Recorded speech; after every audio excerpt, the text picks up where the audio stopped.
صلى عليك الله يا عدناني يا مصطفى يا صافوة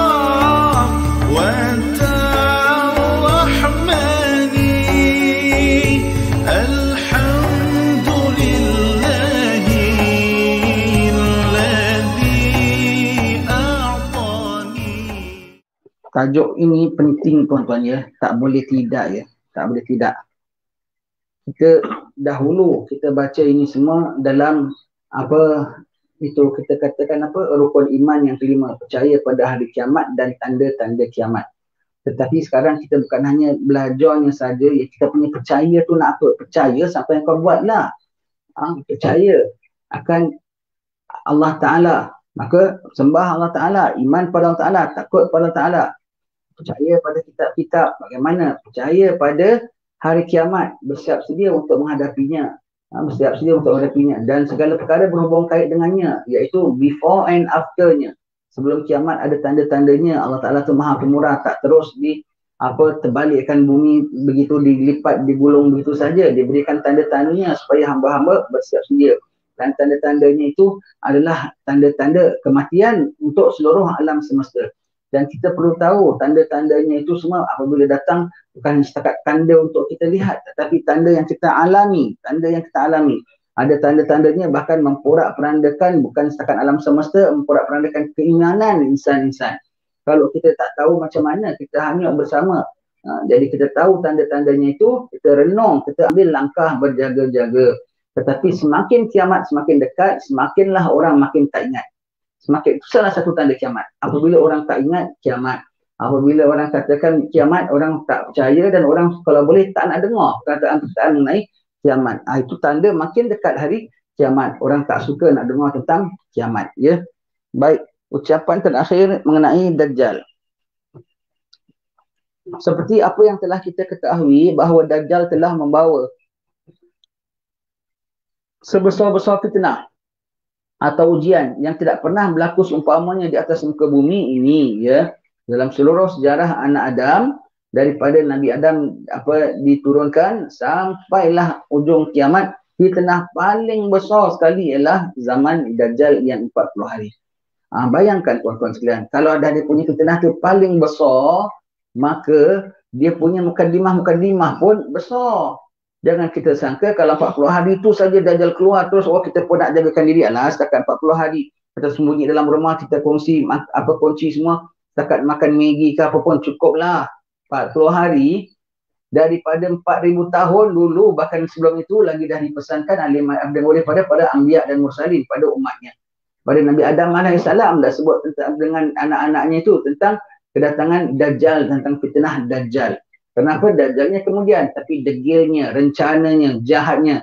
Dia punya mastermind di belakang itu semua siapa? Iblis. Dia punya mastermind belakang itu semua tu Iblis ya. Dan Iblis sudah ada sebelum Nabi Adam AS. Maka perencanaannya sudah ada, rancangannya sudah ada. Maka jaga-jaga. Semakin dia dekat, semakin orang lupa, semakin orang tidak ingat ya. Semakin orang tidak ingat.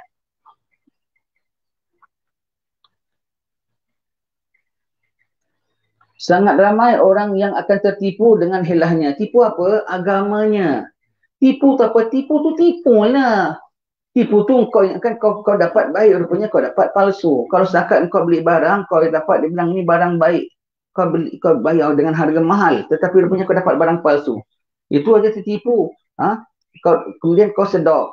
Bila kau punya sedar? Apabila kau nak pakai, tengok rosak rupanya, cacat banyak rupanya. Ini yang ditipu apa tau? Iman. Dan kalau tipu tu tipu lah. Jadi kau sangka kau betul. Kau sangka kau selamat. Kau sangka kau dengan ikut dia tu kau pegang iman. Kau pegang syariat. Kau kuat tauhid. Tapi tipu. Kau bukan pegang iman. Bukan kau pegang dia. Kau pegang dia. Yang dia bilang pegang iman ini. Pegang ini semua tu hanya sampel sahaja. Na'udzubillah min zalik ya.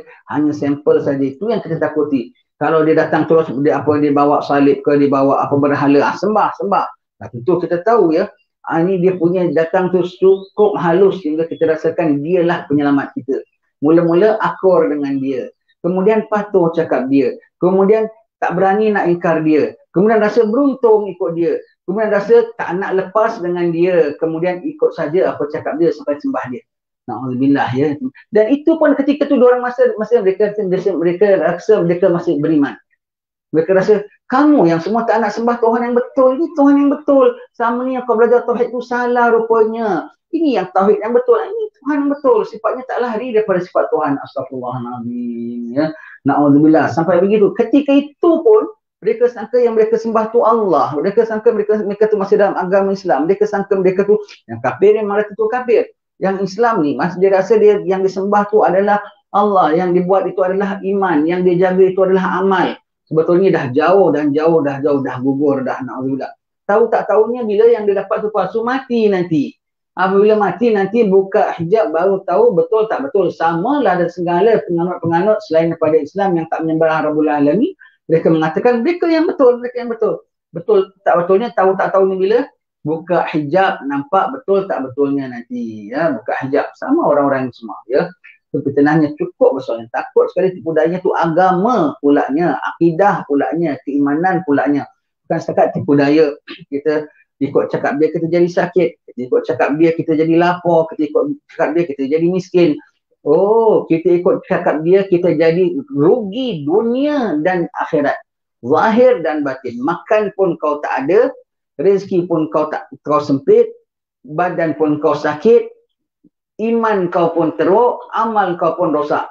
Allah. Dan jangan sangka ikut dia makan banyak. Diorang kenyang makan banyak. Itu palsu. Itu bukan makanan itu. Itu bukan makanan. Dia tak apa yang dikasihkannya kita makan. Dia makanan buatan daripada apa pun wallahu alam ya. Dengan segala apa-apa dia masukkan dalam pun tak tahu. Dan kau sangka yang makan dia punya tu dapat kenyang. Tak kenyang. Pada ketika itu pun kalau kau faham hakikat bahawasanya yang kenyang yang lapar. Yang lapar tu yang kenyang sebetulnya. Pada ketika itu pun, kalau kau sangka begitu, kau tengok yang sihat itulah yang sakit. Kau tipu. Kau tipu kan betul terbaliknya. Jadi kau tengok benda yang ni, sama benda yang ni, mana lagi mahal? Ini lagi besar, lagi cantik, lagi mahal. Ini kecil. Tak. Pada hakikatnya, ini lagi mahal, ini lagi baik, ini lagi tak berguna. Pada ketika itu, kau tengok. Jadi kita bilang, tapi kita perlu makan, kita perlu hidup, kita perlu tak sakit, kita perlu pakaian, kita perlu apa? Lah, yang ikut dia itulah yang telanjang. Yang ikut dia itulah yang sakit, yang ikut dia itulah yang kebuluh. Habis yang kita ni, kita setakat tahan lapar. Tapi mereka adalah sebetulnya tidak mengenyangkan pun langsung. Tak pernah kenyang, tak pernah puas. Hakikat dia, sebenarnya tu hakikat dia. Yang ada makan roti dia, yang apa sesuatu, itulah yang lapar. Kalau bukan makan yang diredai Allah Ta'ala, kenyang ke? Makan tanpa bismillah, kenyang ke? Walaupun kau sebut dengan nama Allah, tapi hatimu tidak ada Allah tu, boleh kenyang ke? Tidak ya. Kalau tapi ikut dia kaya, ikut dia mewah, kaya ke? Hakikatnya miskin. Yang kaya yang tidak ikut dia, walaupun nampak macam teruk, kaya. Walaupun tak ikut dia nampak macam kebuluh, nampak macam lapar, kenyang. Betul. Nampak yang tak ikut dia macam sakit, sihat. Semuanya tu ya. Semua serba-serbi ditipukannya. Yang nak tak ikut dia nampak macam ngeleng pada agama, itulah iman. Pokoknya itulah iman ya. Dan yang ikut dia nampak macam pegang agama, la, sesat. Yang ikut dia nampak macam ada makanan, la, lapar. Yang ikut dia nampak macam ada apa kesihatan, la, sakit. Itu kita tahu tu tipunya tu, kita kena faham pandang hakikatnya ya, hakikatnya. Itulah Imam Haddad biasa kita belajar kitab tasawuf sebagai persiapan zaman Imam Al-Mahdi, zaman fitnah ini ya. Kerana dengan kita belajar ilmu tasawuf boleh naik, kita pegang syariat, naik pada hakikat. Begitu hakikat kita nampak hitam, putih. Tidak ada selindung, tidak ada bayang, tidak ada palsu di situ. Ya, jadi sangat-sangat digesa supaya kita dapat hati nurani yang boleh melihat di sebalik. See what's beyond, see what's beneath. Don't only see what's on the surface. Jangan hanya lihat apa yang permukaan saja, yang zahir. Tengok apa yang di balik, tengok apa yang di dalam. Tengok apa yang di bawah. Bukan hanya yang nampak di atas permukaan zahirnya sahaja. Ya. Kalau nak tipu tu tipulah, kau kena faham lah. Serba-serbi tipunya. Dia bilang kau sakit, sebetulnya tidak. Dia bilang kau lapar, sebetulnya tidak. Dia bilang kau apa bodoh, sebetulnya tidak. Dia bilang kau apa sesat, sebetulnya tidak ya. Kena 40 hari datang aja semua. Oh, Dajjal dah datang. Kat mana dia? Dah sampai Parit Raja. Kat mana dia? Dah sampai Temerloh. Jangan tengok. Sembunyi-sembunyi kat rumah. Sembunyi. Boleh? Oh, dia belum datang. Kau dah kejar dapatkan dia lah. Sebab fitnahnya kalau dah besar, maka dia punya mukadimahnya, dia punya pendahuluan dia tu juga besar. Mana dalam 40 hari dia boleh dapat sekejap begitu. Persiapannya sudah beribu-ribu tahun sebelum itu. Ribu-ribu tahun. Ribu-ribu tahun. Jangan kau sangka bahawasanya hanya 40 hari itu sahaja. Ya. Maka yang nak menyelamatkan iman pun kena persiapan selama ribu-ribu tahun. Ikut jangan ribu tahun. Ikut Nabi Adam, ikut Nabi Sulaiman, ikut Nabi Idris, ikut Nabi penghabisan Muhammad sallallahu alaihi wasallam, Rasul kita.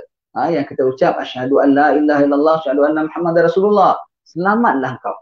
Selamatlah kau. Ya.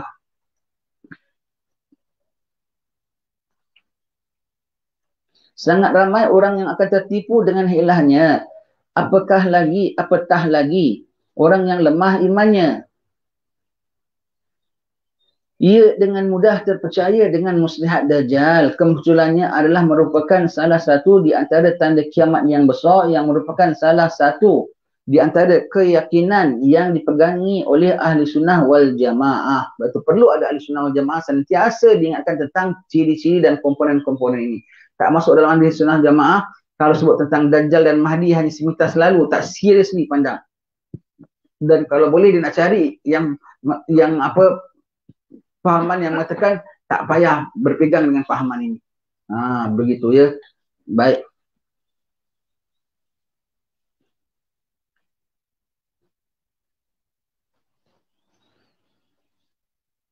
Apatah lagi orang yang lemah iman ya. Lemah iman tu macam mana? Iman yazid wa yanqus, iman bertambah dan berkurang. Iman kalau tambah kuatlah dia, kalau kurang lemahlah dia. Kuat tambah iman dengan taat, dengan ibadat. Lemah iman dengan maksiat. Orang ahli maksiat bahaya, orang ahli munafik bahaya. Allah, semua tu semua tu adalah kelemahan iman. Kafir dah tentu. Ini yang kita cakap ni semua mukmin ya. Semua ni mukmin. Jadi kalau orang lemah iman itu apa? Yang tak jaga syariat tu lemah iman. Yang tak kisah halal haram, campur gaul laki-laki sesuka-suka. Berdosa apa antara laki-laki dengan perempuan, suka-suka. Orang perempuan boleh bertayang muka di sana sini, suka-suka. Kan? Begitu ya. Perkara-perkara halus-halus semua pun kena jaga. Kalau ketipunya halus, maka jaganya pun kena sampai benda-benda yang halus-halus juga. Ya. Begitu. Semuanya itu. Dari tipu dayanya. Semua kalau kita dengan maksiat semua, itu melemahkan iman. Melemahkan iman, kabur pandangan. Kabur pandangan, terus kita hilang pegangan. Ya.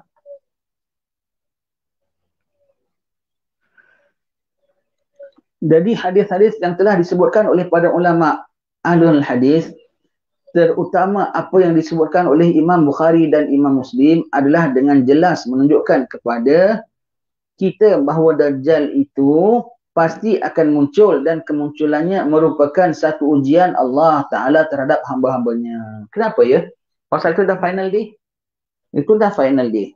Itulah dengan kemunculan Dajjal, tak lama Allah nak wipe out muka bumi ini daripada orang jahat. Maka disuruh kumpul semua orang jahat sekaligus nanti Allah Ta'ala habiskan. Dan kenapa ya? Sebab tak lama dah nak kiamat. Semua dah nak mati. Semua dah nak mati. Maka nak mati kan ujian iman. Ujian iman. Maka semuanya akan diuji sama. Selamat, selamatlah. Itu semua tu kalau sebut kiamat tu bermakna semua tu akan mati. Walau yang menang nanti dengan Nabi Isa menang sekalipun, tak lama mati dah. Mati juga. Pun mati juga. Tak lama pun mati juga. Ya. Bukan dah menang aja terus dah masuk syurga tau. Belum ya. Jadi kena jaga-jaga yo. Lalu saya suka ulang lagi ya. Saya suka ulang lagi tuan-tuan sekalian, mudah-mudahan tuan ampunkan dosa kita ya. Bagi yang hidup selepas zaman Dajjal mati, mana tahu antara tuan-tuan sekalian Allah Ta'ala panjangkan umur jumpa. Cakap kena cakap, tak tahu siapa akan jumpa, siapa tak akan jumpa. Ada di antara tuan-tuan yang hidup selepas Dajjal mati, kau kena wajib ketika itu kau kena jaga. Kau tak boleh unjuk, kau tak boleh riak, kau tak boleh takabur. Kau tak boleh takabur. Tengok kita berjaya pegang. Tengok sampai Dajjal dah mati. Yang kemarin tengok apa dia kita. Allah. Na'udzubillah min zalik. Tak boleh ya. Tak boleh rasa kau bagus. Ketika itu Dajjal dah tak ada. Kufar dah tak ada. Iblis mesti ada. syaitan masih ada, nafsu masih ada. Ketika tu Dajjal sudah tidak ada, kufar sudah tidak ada. Tapi riak masih ada, ujub masih ada, sul khatimah, husnul khatimah masih ada. Masih ada ya. Walaupun ada Imam Mahdi, walaupun ada Sayyidina Isa alaihissalam sekalipun, tetapi tetap masih ada lagi semua perkara-perkara kena jaga iman kita. Walaupun sampai sudah menang. Ini kan pula kita belum masuk pun era ini.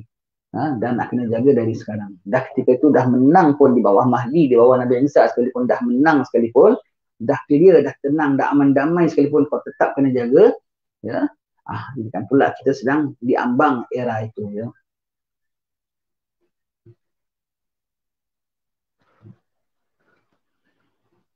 Dan dengan jelas pula bahawa Allah Ta'ala telah memberikan kepadanya beberapa keistimewaan dan kekuasaan seperti menghidupkan orang yang telah mati dari bunuhannya, memberi kesuburan dan kekayaan kepada golongan yang mengikutinya dan percaya kepada ketuhanannya. Allah. Dajjal ni orang baik ke orang jahat? Jahat kan?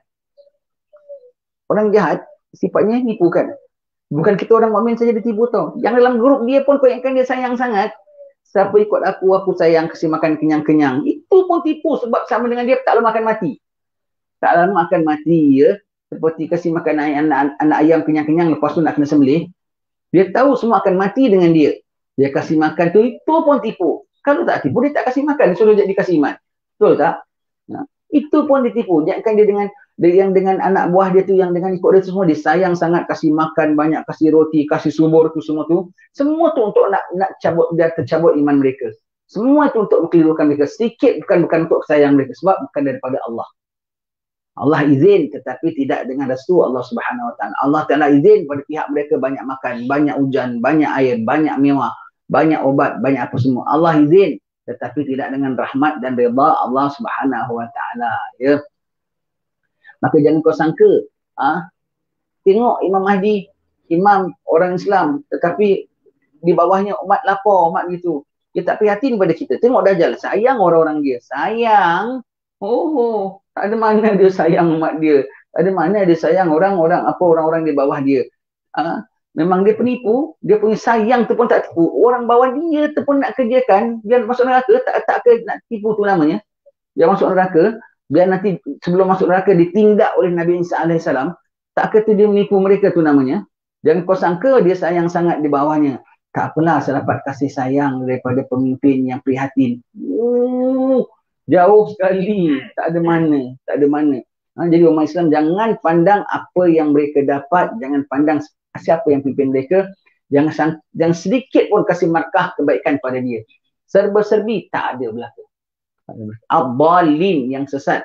Maka serba-serbi yang dilakukannya semua itu adalah tersimpang daripada yang sebenarnya. Ia memiliki seumpama syurga dan neraka dan dua buah sungainya. Allah ya. Dia ada nampak itu semua Allah Taala izin. Semua itu adalah istidraj namanya ya. Istidraj. Manakala hujan pula akan turun mengikuti perintahnya, maka segala ini akan berlaku menurut kehendak dan ketentuan Allah Taala. Kehendak Allah Taala dan ketentuan Allah Taala itu sunnatullah. Kalau engkau buat ini, tumbuh ini. Kalau engkau tabur ini, akan turun hujan ini. Allah izin. Dan dia study sunatullah. Dioranglah yang paling study sunatullah. Dia kaji haiwan, dia kaji laut. Semua tu kan sunatullah. Sistem-sistem Allah Ta'ala punya pentadbiran. Dia kaji untuk dia pakai, tapi tak nak sembah Tuhan. Tengok segala dokumentari. Sebut tentang angin, sebut tentang udara, sebut tentang haiwan, sebut tentang sungai, sebut tentang apa-apa semua. Tak sebut tentang Tuhan ciptakan. Itu bezanya dia dengan kita. Beza dengan kita. Dia kaji, bukan sekat dia kaji, bukan hanya dia cuma discover, dia tunjukkan kau segala-segala. Dia kaji apa kita can make use, how we can produce something yang ada sekarang ini. Dan Allah izin mereka sebahagian pada alam ini mereka gunakan sunnatullah, mereka gunakan semua itu mereka pakai ya. Tapi bila sampai waktu Tuhan tarik balik. Apa yang ada pada ini semua tu lari. Segala apa yang ada pada dia semua tu makhluk Allah. Takkan makhluk Allah nak derhaka pada Allah. Apa yang ada pada dia tu termasuklah segala peralatan dia tu semua adalah tentera-tentera Allah. Wa ma ya'lamu junuda rabbika illahu. Tak ada siapa yang mengetahui tentera Tuhanmu kecuali dia saja. Termasuk siapa masuk tentera Tuhan? Malaikat tentera Tuhan. Orang muslimin tentera Tuhan. Nabi Isa, Imam Mahdi tentera Tuhan.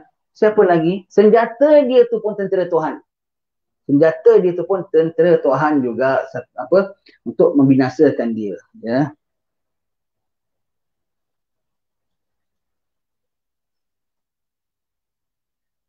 Kemudian Allah Ta'ala akan menghilangkan semua keistimewaan ini dan menjadikannya lemah daripada membunuh lelaki mukmin itu untuk kali yang kedua, dan ia sudah tidak dapat membunuh siapa jua pun setelah kejadiannya dengan laki-laki mukmin itu. Orang laki-laki mukmin yang berani tentang dia bunuh, kemudian dihidupkan, dia nak bunuh lagi sekali, tak boleh. Tak boleh. Dia mengatakan laki-laki ini adalah Nabi Khidir alaihissalam. Ya. Begitu ya, tak boleh. Dia kalah ketika itu, terus lemah. Pasal dah tak boleh. Dia tahu dia punya power sudah habis. Dia punya power sudah habis. Allah Ta'ala sudah stopkan. Dah sampai tempohnya. Dah sampai tempohnya. Istidraknya itu dah sampai waktu nak ditarik, nak direntak balik oleh Allah Ta'ala.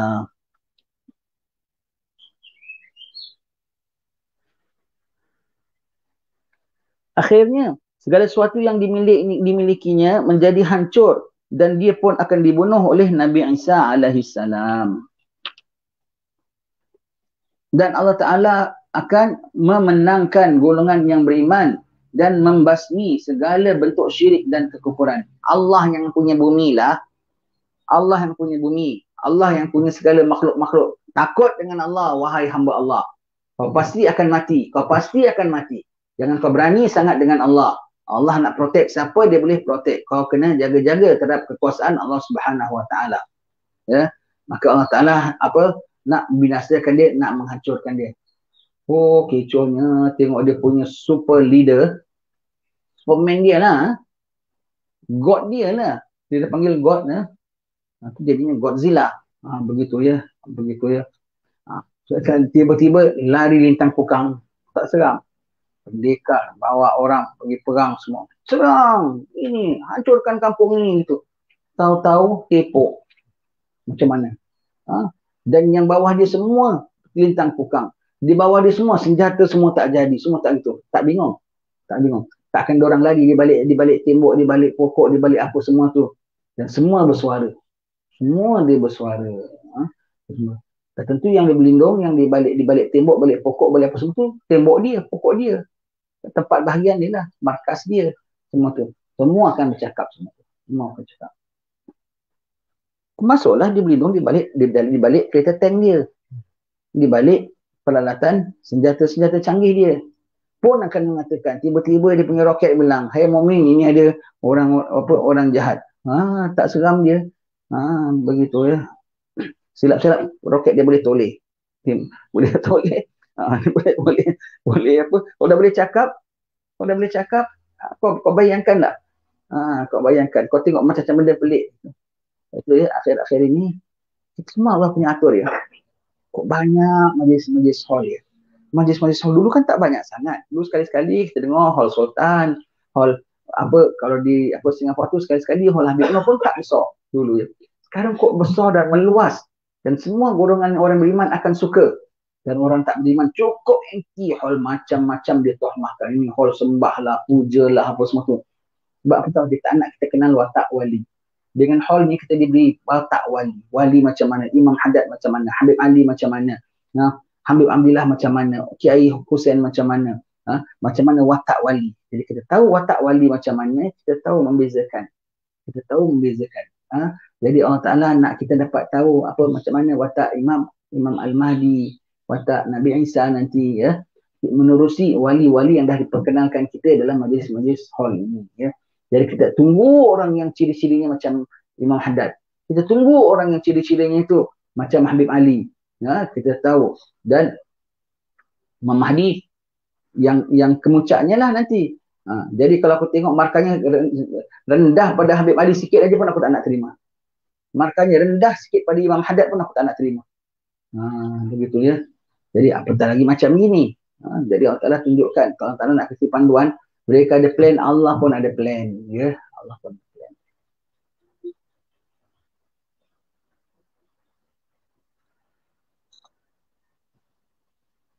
Dari apa yang disebutkan dalam hadis-hadis yang lalu, kita juga dapat mengetahui bahawa Dajjal mengaku sebagai Tuhan yang berkuasa.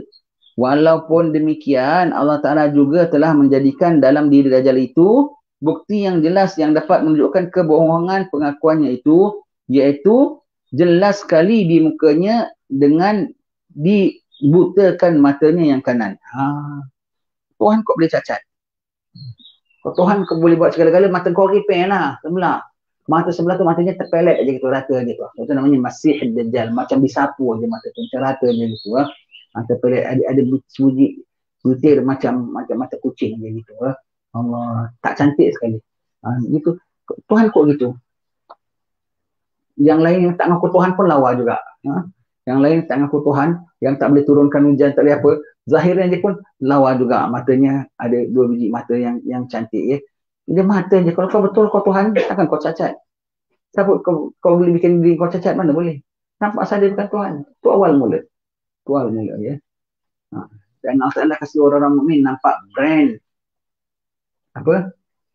Kafir pada dahinya. Dan brand ini semua tu ter-apply kepada semua barangan dan produk dia. Dan semua orang-orang dia semua. Ya. Macam produk company apa-apalah. Kan ada cap sirim, ada cap apa-apa. Semua kan ada di bawah gitu. Dia punya tu, lambang dia tu semua. Kau boleh kita tengok semua ada lambang-lambang kedajalan di mana-mana kau boleh baca. Kau boleh baca. Kau tengok yang ada manusia yang ada dahinya, ada kafir saja. Kalau sampai dah waktunya, orang yang dah ikut dia, dia tengok dia tak nampak itu label kafir. Bagaimana dia tak nampak cop kafir itu pada segala produk-produk Dajjal, segala penghasilan Dajjal sebelum keluar dia. Begitulah dia tak nampak yang nyata. Yang kecil dia tak nampak, yang besar pun dia tak nampak. Jadi sekarang kau dah boleh nampak label-label kafir, label-label Dajjal, apa nanti apabila dia keluar, kau pun boleh dah baca label atas dahi dia. Pengikut dia tak nampak sama tau.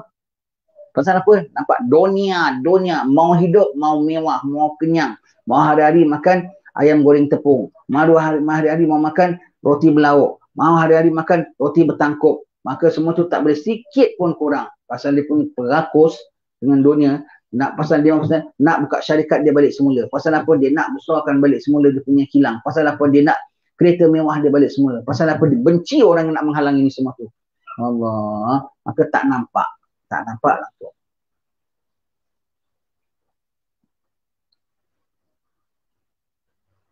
Maka ia kelihatan kecut seperti buah anggur yang kering. Begitu pula matanya yang kiri tertonjol ke depan. Jadi matanya satu mondol sebelah, yang satu terpelet aja begitu. Mondol tu apa? Belolok. Yang satu belolok, yang satu matanya kecil segitu sampai apa, bukan sepet je. Sepet tu masih lawa juga ya. Orang setengah orang Cina mata sepet, hidung mancung pun lawa juga ya. Ini bukan sepet, kecut jadi macam buah anggur kering. Kismis, anggur kering tu kismis. Biji aja macam kau bayangkan, sebelah belolok macam apa buah duku, sebelah macam kismis. Betul. Cantik tak? Itu kok ngaku Tuhan. Alhamdulillah ya.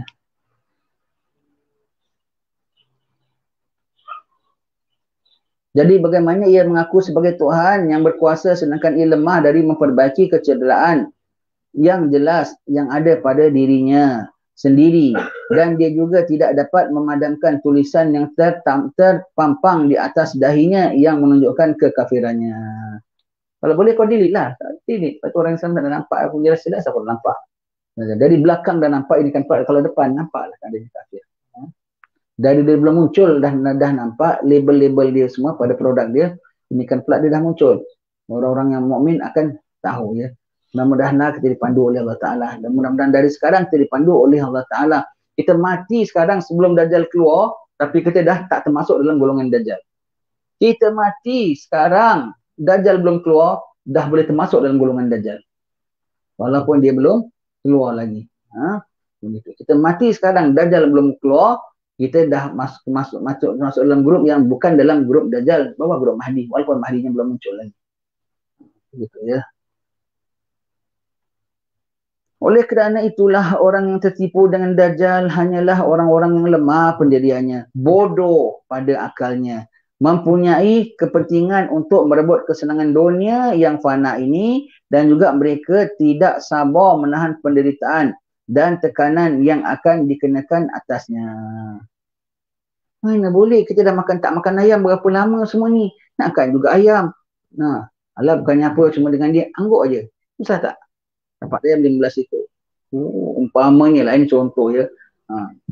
Kena hati-hati. Banyak hati barang dia melesekat. Nak ada syarat. Nak ada syarat. Kalau kau tak heran itu semua, aku tak pandang pun itu syarat. Itu yang digeram. Begitu ya.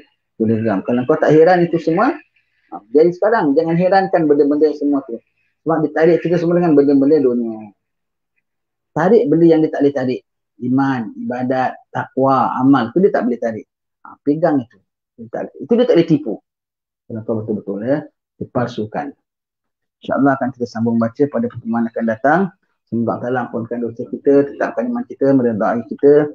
Semoga Allah berkati Ustaz Abu Bakar dengan sekalian jemaahnya di Seri Kembangan ya. Mudah-mudahan kita semua dijalin oleh Allah Ta'ala, disatukan hati-hati kita, dilindungi kita daripada segala mara bahaya, daripada segala fitnah. Dunia akhirat zahir batin. Semoga Allah peradakan alim-alim ulama kita semua daripada fitnah. Apa kalau ulama terfitnah, kesian kita semua, siapa nak ajar kita, siapa nak bimbing kita. Kalau sampai ulama kita semua mendapat ujian yang besar-besar daripada Allah Ta'ala. Kita minta lindung kepada Allah Ta'ala supaya sekalian alim-alim ulama kita dipelihara oleh Allah Ta'ala. Wallahu a'lam bishawab.